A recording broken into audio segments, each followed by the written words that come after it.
Olá, você que está aí do outro lado dessa tela, espero que você esteja bem.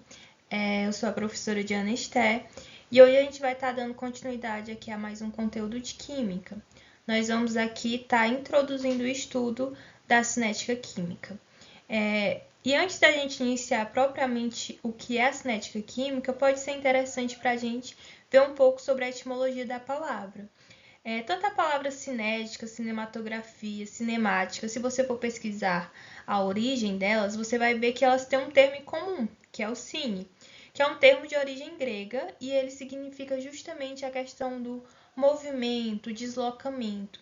E quando a gente está estudando ali na química, a gente trabalha muito com reações químicas que são dadas em equações químicas, onde a gente tem produtos e reagentes, né? Reagentes e produtos.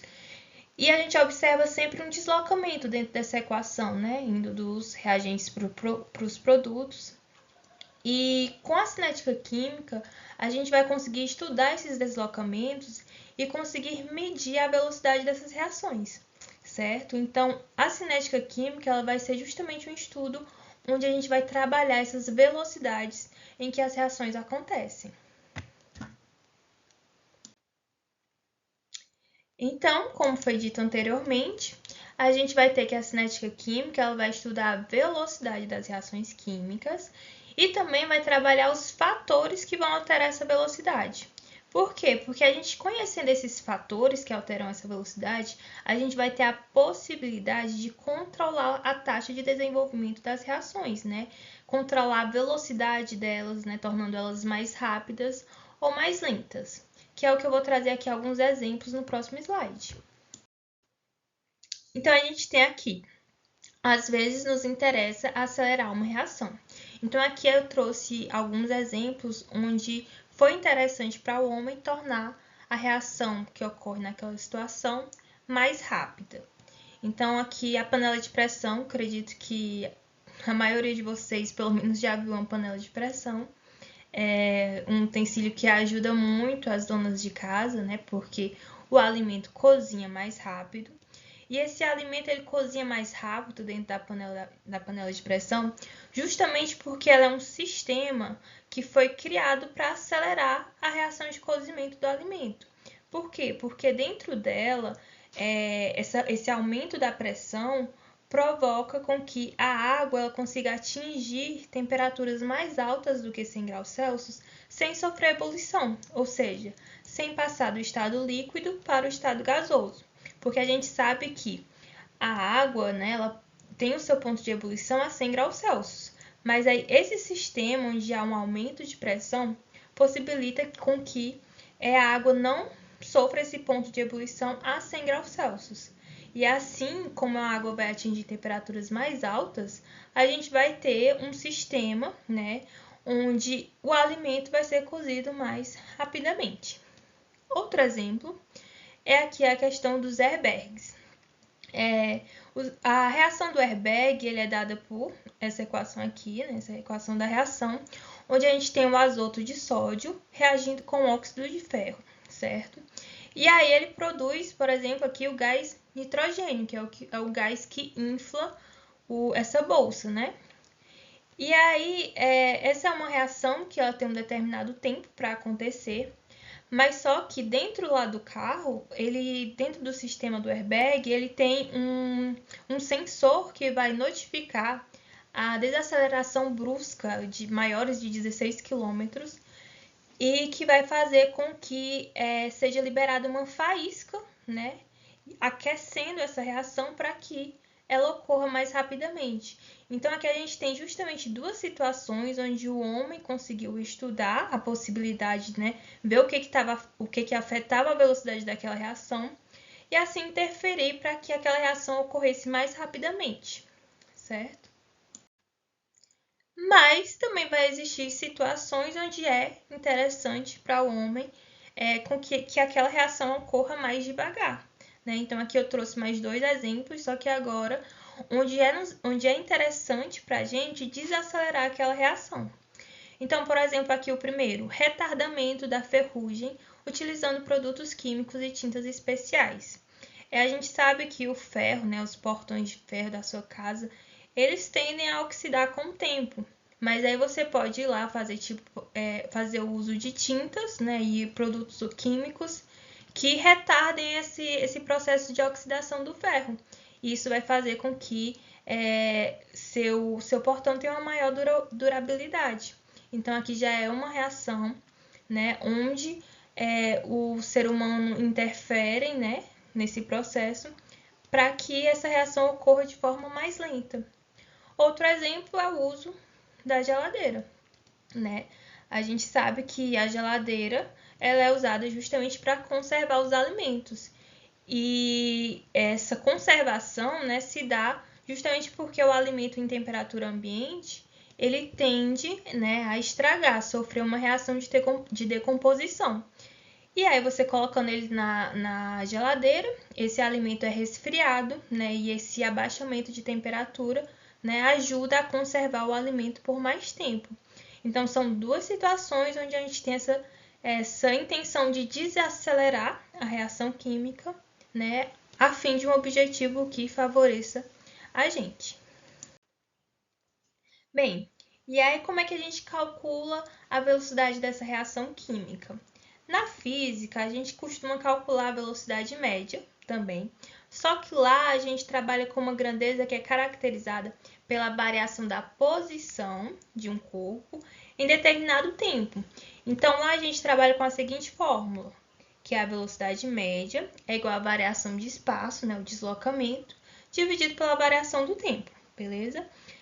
Só que a gente usa até uma fórmula bem similar. O que vai mudar é que dentro da reação química a gente não tem essa variação de espaço, né? A gente tem uma variação de concentração, certo? Que é o que a gente observa. Então, para calcular a velocidade de uma reação química, né, seja a velocidade de consumo do reagente ou de formação do produto, a gente vai poder calcular através desta fórmula aqui, ó. A velocidade média vai ser igual à variação da concentração. É aqui que muda. Na da física é a variação de espaço, de deslocamento. Mas na química a gente trabalha com a variação da concentração. E isso dividido por uma variação do tempo, né, que é um intervalo de tempo. Então, a velocidade média vai ser igual ao delta, né, da concentração, esse colchetezinho aqui indica a concentração, dividido pela variação do tempo, né, delta T. Isso daqui vai implicar, então, uma concentração final menos uma concentração inicial e um tempo final menos um tempo inicial. Afinal, sempre que a gente está trabalhando com delta, a gente costuma trabalhar com essa variação final menos inicial, certo? Para ficar mais claro, a gente vai ver aqui um gráfico. Então, vamos observar aqui esse gráfico. Como falado anteriormente, na física a gente trabalha com variação de espaço, variação de deslocamento em relação ao tempo. Porém, na química, a gente vai ver que o que vai variar e vai influenciar na velocidade da reação é a questão da quantidade, da concentração de cada substância dentro da reação. Então, pegando aqui essa reação hipotética de formação da amônia, a gente vai ver que nesse gráfico, no momento zero, no tempo zero, a minha concentração de reagentes, daqui a linha dos reagentes, ela tem um determinado valor aqui diferente de zero, né? Um valor positivo. E os meus produtos, no meu tempo zero, ele é zero. Por quê? Porque nesse determinado momento eu ainda não tenho a formação dos produtos. Mas quando a gente for andando aqui na linha do tempo, a gente vai observar que conforme o tempo vai passando, o que vai acontecendo? Os meus reagentes eles vão diminuindo, certo? Por quê? Porque eles estão sendo consumidos para que os meus produtos sejam formados. Então, à medida que o tempo vai passando, os meus produtos eles vão aumentando a sua concentração, aumentando sua quantidade, certo? Justamente porque eles estão sendo formados. Então, a gente percebe que o que vai determinar a velocidade da reação, que vai estar envolvida, é justamente essas duas grandezas, da quantidade e em relação ao tempo. Então, vamos lá. Aqui a gente tem mais uma reação hipotética, onde A mais B estão formando C mais D. E uma tabela com algumas informações dessa reação. Aqui nessa primeira linha temos informações de tempo em minutos, e informações da concentração de A, né, de A sendo consumido, e de C sendo produzido, né? Então, a gente observa, por exemplo, pegar aqui tempo zero. No tempo zero, a concentração de A era 8,5 e de C era 0. No tempo 15, a concentração de A era 4 e no tempo e de C era 1,5. E a gente observa que conforme o tempo vai passando, a concentração de A ela vai diminuindo e a concentração de C vai aumentando, justamente porque o C está sendo produzido e o A está sendo consumido, certo? E aí, como é que a gente faz para, por exemplo, calcular a velocidade de consumo de A, né? Para calcular a velocidade de consumo de A, a gente iria então pegar informações de A e colocar lá naquela nossa fórmula da velocidade média, né, da reação. Então, aqui a gente pegaria essas informações, por exemplo, se eu quiser saber no tempo 5 e no tempo 20, né, nesse intervalo de tempo, como é que eu vou calcular a velocidade de consumo de A nesse intervalo de tempo?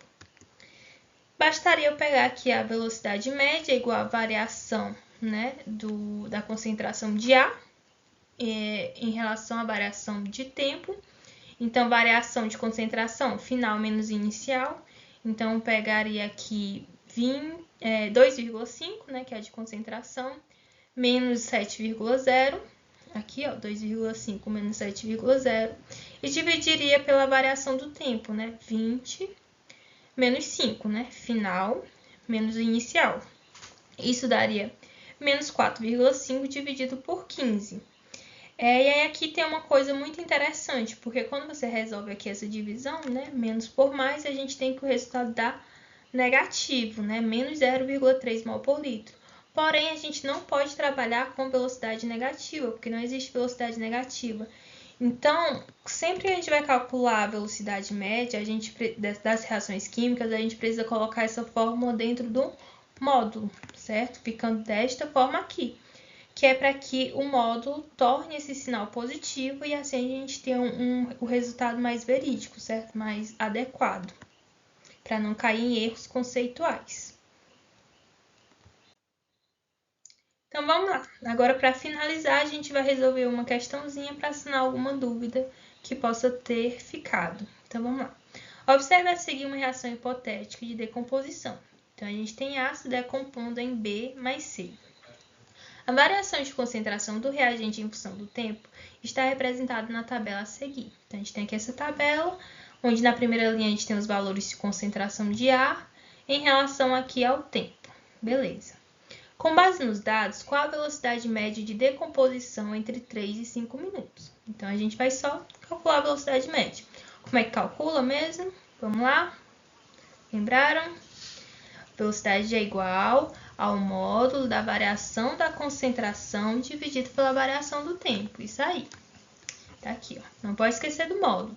Velocidade média da reação é igual à variação da concentração de A, né, no caso, então, que é a substância que a gente está analisando, dividido pela variação do tempo. E aí a gente vai observar qual é o meu momento final. Momento 5 minutos, né? O meu momento final. O momento inicial é aqui nos 3 minutos, né? Final, inicial. Então, vamos separar aqui. E a gente vai só substituir na fórmula.